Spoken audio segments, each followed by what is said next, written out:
Last week, an indictment was issued against Omali Yeshitela and other members from the African People's Socialist Party, citing Russian contributions to their campaigns that went unreported to the AG and the FEC. Tucker Carlson, in a surprising move, took to the airwaves to make the following case against their prosecution. And so this is a condensed version of a segment that he put out. Here we go. This is about 2 minutes.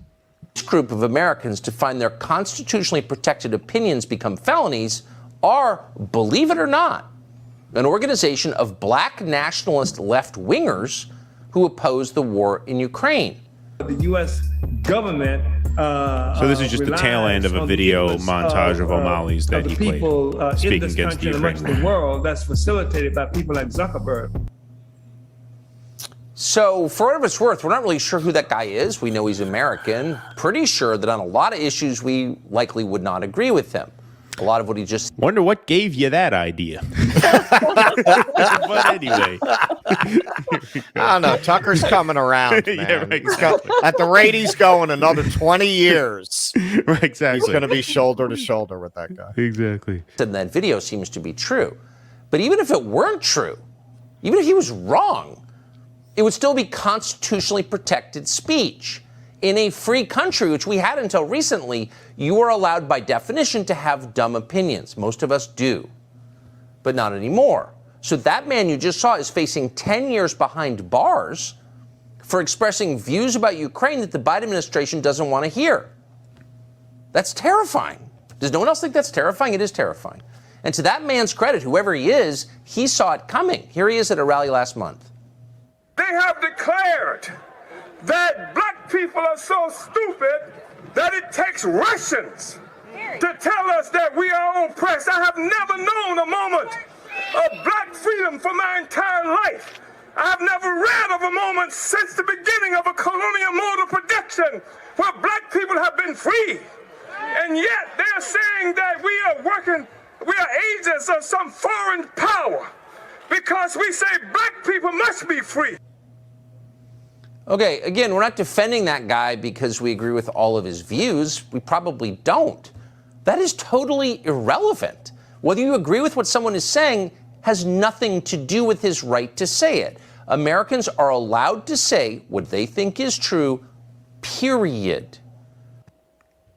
There you go. So that clip of the rally that he played, that was the Code Pink Answer Coalition rally. I know several people who were at that rally. Mm-hmm. Did you ever think of any network you would see a clip of that rally on Fox News? You know? Human sacrifice, dogs and cats living together, mass hysteria. There you go. There you go. I know there were a bunch of people in our space who came out very, very quickly after Omali was indicted, and they said, I bet the right wing's going to have nothing at all to say about this. And I thought to myself, give it a chance here. Give it a chance here, because I've made this point before. The thing that right-wingers have that liberals don't is conviction and confidence. They have ideas, and they are confident that their ideas are right, and so they are willing to exchange ideas with people who don't share those ideas. Liberals don't have ideas. The Democratic Party is just a party of middle management. They don't actually have an ideology, which means they're not confident arguing people, which is why they get very insecure about hearing ideas they don't like. That's why they are the censorship people. So this is all of a piece. It's not surprising to me that Tucker came out and said that, because Tucker, whether you think he's right or wrong on most of what he says, he is confident enough in what he says that he's not really threatened by a black socialist leader, because he is convinced that if he were to debate that person, he would win. Now, I personally don't think he would win, but that's the point. The point is we each have our ideas, and we are confident enough in them to be willing to debate and engage with people who don't share them. Liberals don't have that. That's why liberals just don't want to touch any of this stuff. So, Sabby, you also did a great segment on these indictments. I don't know if you saw that Tucker clip yet, but I would love to get your impression on it. Yeah, I mean, a big part of the problem is that, you know, how many of these outlets have actually spoken to Omali Yeshitela or anyone from the Huru movement, right? We have at RBN, Indie News Network has spoken to, those activists as well. Mainstream media are the ones that don't want to reach out to them to have the conversation. And I spoke to Amalia Yeshitela last year in September, when this was actually a couple months after the Hooroo House in Florida was raided by the FBI, right? So they showed up there, they pointed guns at them. The people in this organization had not been violent or anything like that. They just were like, you're working for the Russians secretly. It's just ridiculous. What you have to understand is that this particular movement they're not for the Democratic Party.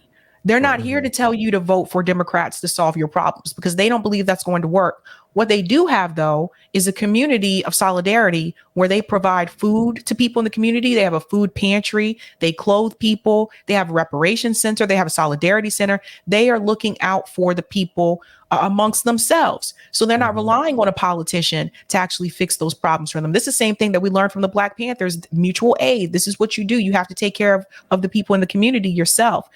But I think a big part of the problem is that I'm seeing Tucker Carlson talk about this. I am not seeing the Squad or Bernie Sanders, any of them say anything about this. And I think some of them live in Cori Bush's district, some of the ones that were charged. That's right. And she's not saying anything about this. Here you have a group of Black socialists just charged by the DOJ. Merrick Garland, obviously a part of this as well, and they're silent. And I'll be quite honest with you. I'm seeing like most of the left independent or so-called left progressive independent media networks, they're not even covering this story. And they didn't even cover it last year when the FBI raided the house in Florida. And you got to ask yourself, what is this all about? Why are you not even talking about it? So it's just, what I have learned in this space is that even some of these other progressive outlets, so to speak, will only go so far. And they still kind of want to be in that cushy, acceptable space, to get along and go along with people as well. And so that's very telling. Right now, this organization doesn't have a lot of people behind them to have their back. And I would say this to those of you who champion for Julian Assange, and I'm one of those people as well.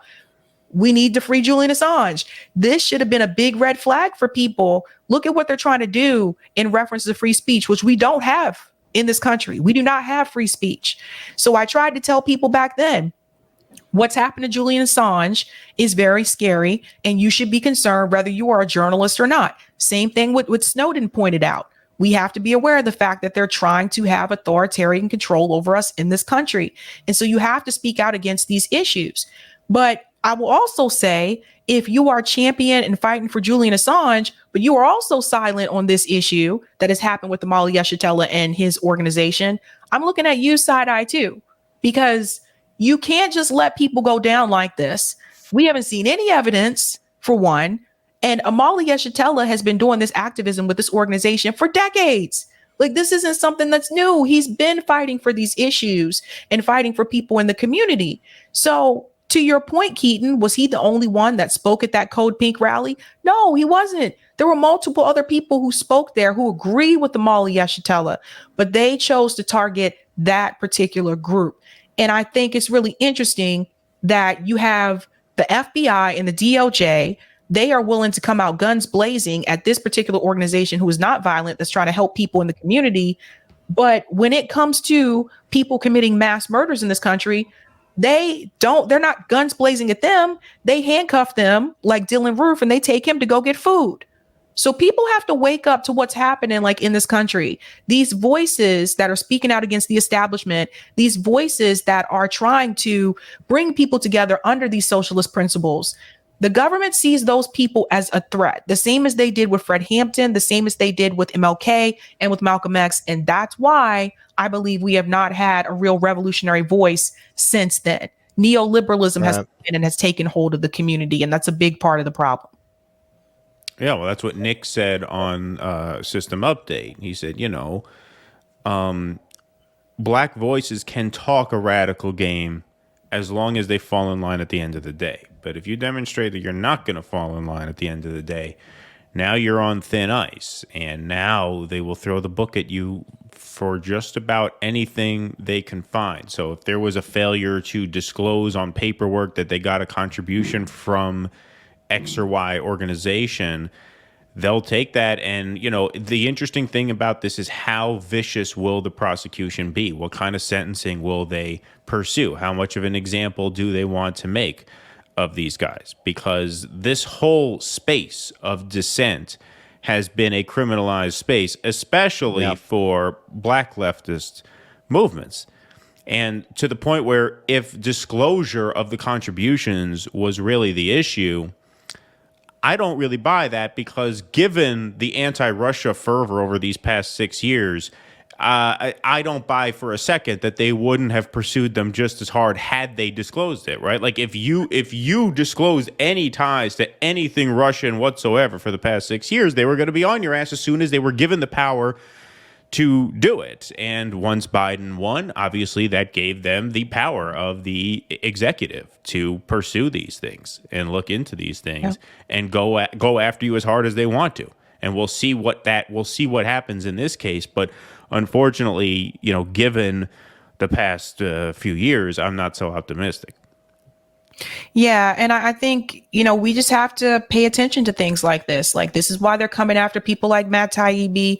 This is why they came after, you know, Glenn Greenwald when he covered the Edward Snowden story. This is why, like, they're just trying to find ways to silence these voices that are telling people the truth, because, again, manufactured consent. They want the American people to be sheep. Please clap.